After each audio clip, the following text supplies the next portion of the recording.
Hi, and welcome back. Thank you for joining me. I'm so grateful that you're here today. So today I wanted to do kind of like a follow-up from my last video, which was 5 things that you should absolutely ask your surrogate slash gestational surrogate. So today I wanted to talk about 5 things that should always be in your surrogacy contract. So the way that my attorney told us was to think of all of the what ifs or the craziest things that could happen and put them in your contract. In full transparency, during our pregnancy, we had a weird random situation that happened. Luckily for us, we have a surrogate who was very conscious of what was going on and didn't feel comfortable and made the right decisions and reached out to us.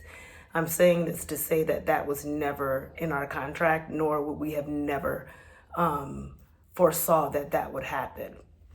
So with that said, let me get to 5 things that should always be in your surrogacy contract. Number 1 is medical decision making. This is kind of where the incident that I was just speaking about fell into for us, where she had to make a snap, quick medical decision.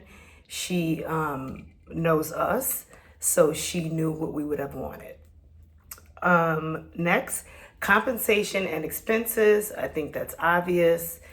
How we're going to get paid, time schedule, and what we're getting paid. Counseling, here we go, and emotional support. During ours, we had a therapist. We opted not to, use this therapist because we just didn't feel like we connected. For us personally, we gave the option to our surrogate to, we would pay for therapy if she needed it because we wanted her to have support. So you could also put that into the contract. Communication expectations. This kind of goes back to what I spoke about last week with the communication style with the surrogate. So you would just kind of put in the contract, I expect that we have contact with each other once a week, once a day, however makes you, or whatever makes you comfortable.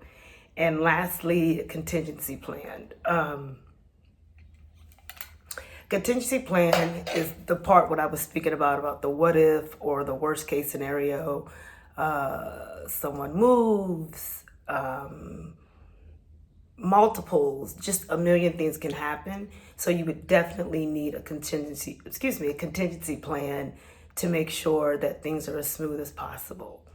I hope that these 5 things, I'll repeat them for you: medical decision making, compensation and expenses, counseling and emotional support, communication expectations, and contingency plans.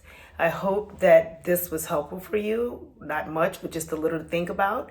And as always, good luck on your journey. And I am so thankful that you took the time to be with me today and hear what I had to say. I'll see you soon.